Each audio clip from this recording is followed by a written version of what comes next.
Finn and Kiki are chilling in the motorhome, aka the Squatch, and Kiki is looking extra super cute. And we are at Riverwalk RV Park. Riverwalk RV Park in Yadkin County, which is right there. If you guys can see, we are definitely have been sticking towards the west side of the state of North Carolina. We are filling it in, and we've decided to go ahead and finish off the state on the west side. West side, yes. We're going to finish it off. And Donnie, we are literally walking distance from the county line from here. Really? Yeah. Yeah. We're at the Yadkin River. Is the line. The Yadkin River is the county line. In Yadkin County. Yeah, between Surrey and... so we're just mere feet inside of Yadkin County. Yeah, so right there. So Surrey County being right here. See us right there? We're right there. See that little tiny dot? Mm-hmm. So, but guys, we've actually...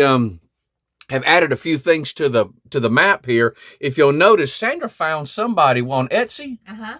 She made us some teeny tiny lighthouses. We're waiting on the Roanoke Marsh lighthouse still, which is in, I think it's right there. Right there's where it was at. And so, but she's supposed to be doing that one up for us. But check out those little teeny tiny things. She made them for us. She said she can make them. I think that's about probably as small as she can go is what we have. But we decided that those lighthouses, the one that we visited when we went to the Outer Banks, and also Grandfather Mountain. We visited the 3 counties on a road trip, and we decided to put that is that a magnet? It's a magnet. It's a magnet. We decided just to put command strip on the back of it and make it part of our map. And so that's the mountain area. But guys, I think after we got one more county we're going to do, and then we'll have 15 left? No, we'll have 13 left. 13? The next one we do will be, this is number 36. So next month we'll have number 37 done, and we'll have 13 to go, and we'll have 50 total, and that's all the western side. Okay, so we're going to, after this next county, there'll be 13 counties left, and we'll have the whole west side of North Carolina will be finished. That will be 50 counties. We'll have 50 counties left to do. And so we are still, we visited Alexander County, and we don't have a definite place to stay in Alexander County. So anybody out there, any of our friends, know somebody, a business, anybody that would let us, a church parking lot, anybody. Just one night. One night. We just need one night. We don't need any hookups. We have everything we need. We'll pick up our dog's poo-poo when they go mess, and we'll pick that up. We're clean. You won't even know we're there except just for the vehicle being there. And but we just need one night. And what we require is a nice level spot, as it can be, nice level spot, something to accommodate about, I'd say at least 9 feet by 25 feet. Low clearance. Yeah, with no low clearance. Just something that can accommodate us. We need one night in Alexander County. Caldwell, I believe we've got that knocked out. That's going to be, what's that, Granada Country Club golf course? It's either there or the Thousand Trails Green Mountain. That's right. There's a campground in that area. It's 1,000 Trails, and we're unsure, but we saw a video on YouTube that looked like it was pretty good. But guys, we are going to do it. We are going some way or another, like in Anson County. We didn't find anybody in Anson County until I put the word out on a Facebook group, an RV Facebook group, and a magistrate. Yep. A magistrate, they're not a magistrate there anymore, but they allowed me to they had a very to nice stay area for to stay in. Oh, they had a piece of property that they allowed me to stay in. Graveled, it was nice. It was really nice. And so, but we just stayed one night, and that was it. Yep. But other than that, let's go ahead and let's knock out this fun facts here on Yadkin County. And then we got some other things we want to share with y'all. Yadkin County. Let's show you where that's at again. Right there. Yadkin County, the area is 338 square miles. The population in 2019 was 37,667. It was formed in 1850 from Surrey County and named for the Yadkin River.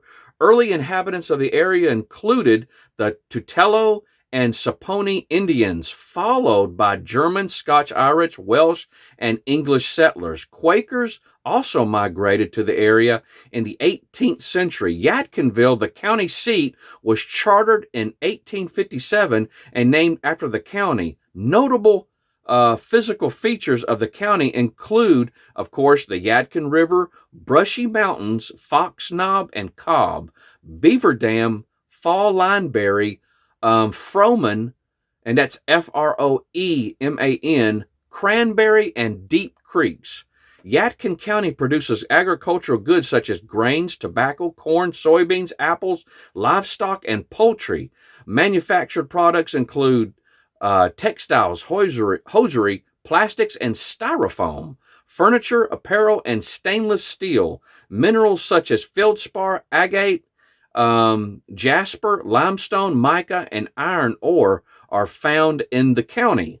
The county hosts popular events such as festivals, and festivals such as the Yadkinville Harvest Festival, Yadkinville Annual Magic Show, the Magic Show, Boonville Heritage Days Festival, and Yadkinville Bluegrass Contest and Fiddlers Convention. If you want to learn more, go to www.ncpedia.org. That's www. Did I get enough W's in there? Yes, that's great.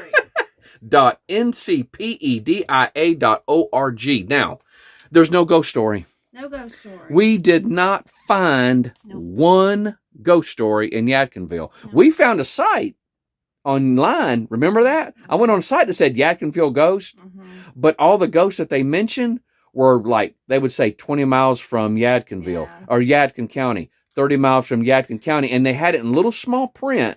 It had on the website, there are no ghost stories in Yadkin County. I guess we're not going to get scared on I this tell you trip. what, if you guys are afraid of ghosts, come to Yadkin County. Yep. You won't have to worry about anything because there's none. But you may see some spooks because this is the wine capital, I think, of North Carolina. There's spirits. There's lots of spirits. There is some spirits. There's some spirits. There's no ghosts. Yeah, no ghosts, but there are spirits. You can go visit all these vineyards and have you some spirits. Yeah, so hint, wink, wink. Now, we decided to do something different on this trip here. Because of the heat and it being summertime, guys, we have decided to try out what do you call this again? It's an induction cooktop. Induction, and I always screw up that word. I call it a convention or something like that. Convection. It's induction. It's an induction, and that baby is right here. Let me turn on the light. This is what it is. It is a Duck's Top, a Duck's Top induction cooktop expert. This one right here cost us what, $70? No, I think it might have been 50 or 60, I think. And we had some returns, so it was only like $40. What it ended up costing. I think it retails for about $59. Okay, $59. But guys, let me tell you something. This is worth it. Yeah. This is worth it. This was worth it. If you're an RVer and you're in the summertime, listen, we have a propane stove and it works just fine, just good. Let me show you this. I love showing. I don't get to do that much. That's actually a light that goes on in the oven. We have an oven here. Yep. Never used it. In 4 years of owning this thing, we've never used the oven because you get a lot of heat in this thing.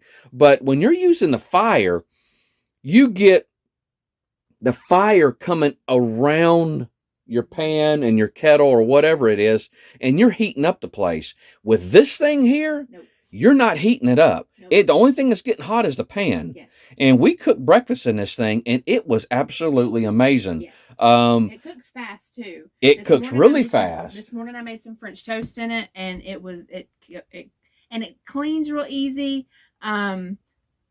It's amazing. It is amazing. Now, really while we're talking here, you guys should have seen some videos go up An overlay of a video where we cooked breakfast and some pictures and stuff. But now your pan has to be induction compatible though, and the way you can tell that I went to Home Goods and got one that said induction. It said all the different types of things you could cook with it, like propane, electric. It'll say induction. Or if you already have pans and pots at home, you can put a magnet to it. If a magnet sticks to it, then it should be induction compatible. Yeah. And if you put the pan on the induction burner and it's not, it will say the word pot up underneath on the display screen, and that will let you know that that is not an induction compatible. Our tea kettle was induction. I stuck a magnet to it, and it worked. Yep. The tea kettle did work.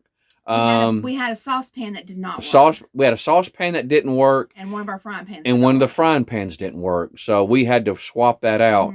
And but other than that, cast iron will work on here. Yeah, cast iron. Yeah, you can use cast iron on it. But this is definitely worth. It's worth the money. It's worth the money, you guys. We've done it, and if you want to keep your RV cooler, this one had really good reviews too. The Duck's Top, is that what it's called? Yeah, Duck's Top. Yeah, it had really good reviews. So, and what's really amazing is that once it's done, it does blink hot. It'll blink hot, because when you take the pan off, because people were saying, oh, you can touch it after it's done and stuff like that. Oh, no, you can't. As soon as you take the pan off, it will burn you. It's still hot. It's still hot. And so, but it takes just a little while to cool down. Not long. And after the hot blinks off, it's still warm, but it won't burn you. No. It won't burn you. But what we did is, it doesn't say nearly as hot as our electric cooktop at home does. Yeah. But, I will say this. These things can get quite expensive. But we got this baby here at a good price. We only need one here in the motorhome. Yeah. And so they make them where they come in two, side-by-side one. I can see, later on, I can see this becoming more and more of a thing. And so I'll tell you this right now. It's going to help on... Propane. So save our propane. Oh my God! And we don't use much propane either. No, we don't. But we may propane. If Plus, propane gives off moisture too. And it does. That gives off that. Well, the only thing is in the wintertime. Yeah. I don't mind using propane in the wintertime, because it's heating the place up, especially if we're boondock somewhere. If we're boondock somewhere, that propane is actually heating up. It's good to still vent. When you're using propane, it's good to have a little bit of vent area. But other than that, I can't think of anything. We visited Yadkin. And so you guys should see a map pop up on the screen. This is where Yadkin is in conjunction to where we're at. It literally, guys, it's right across the river. And we went to a really neat restaurant. We went to a really neat restaurant, which was Pirates Landing. Pirates Landing. Oh my gosh, y'all! If you're ever in the area of Yadkin, please go visit this restaurant. It looks like a little pirate ship. On the inside and on the outside. You'll be driving down 77 and look to your right, and there will be a pirate ship. Oh, yeah. Oh, my gosh. Depending on where you're coming from. If you're coming from the other way, you look to the left. Yeah. Super cool. But at any rate, it is a really neat thing.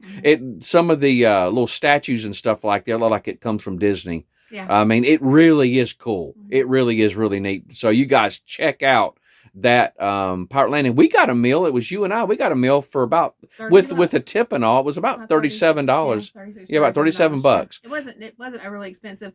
Nothing like if you were to go like to Myrtle Beach and eat somewhere. Oh yeah, and what's wild is that it's the coolest thing.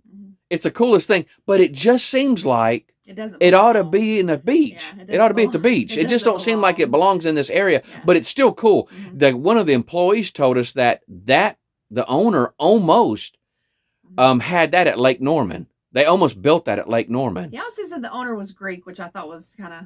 Yeah. He owns that restaurant, and he owns an Italian restaurant that's like within walking distance from the campground. Yeah. His name is Theo. Theo's. But yeah, they Lake Norman. Yep. It was a land deal that fell through. Yep. A land deal fell through, but they almost got that restaurant at Lake Norman. Yeah. So other than that, guys, I hope you've enjoyed it. It's been quite lengthy. We've been getting kind of lengthy with some of these fun facts, but guys, we want to just share the neat things that's out here. And this is, guys, we're from North Carolina, and we don't intend on venturing out of our state. There are so many cool things in our own backyard. And so if you're not from North Carolina, venture into your own state, and you would be surprised what is right around the corner from your house. And so we have. Mm-hmm. And so we've really, through all the 36 counties that we've been in already, we have really experienced some wild stuff. Yeah. We've had some scary times, and we had some campgrounds that we were like, what in the world are we doing here? But then we found some jewels. Yes. We found some gems. This is one of them. And this is one of them, Riverwalk RV Park. Look at the review that I did for it. Check it out, guys. If you're ever in the area. They have almost, out of, I don't know how many reviews they have a 4.9 star review. They have almost a perfect review. Yeah, and we're talking thousands of reviews. Yeah, they have almost a perfect review. Yeah. And they said that they got Campground of the Year in 2022. Yeah. And I think one of the best RV parks in the United States. Yeah. In 2022. Very nice. They know what they're doing, and they're doing a good job. And I told the owner that. Keep it up. At any rate, guys, y'all take care. Be looking forward to the next one. It's going to be a really neat place where we're headed to now. Next time. Y'all take care. Bye-bye. Bye-bye.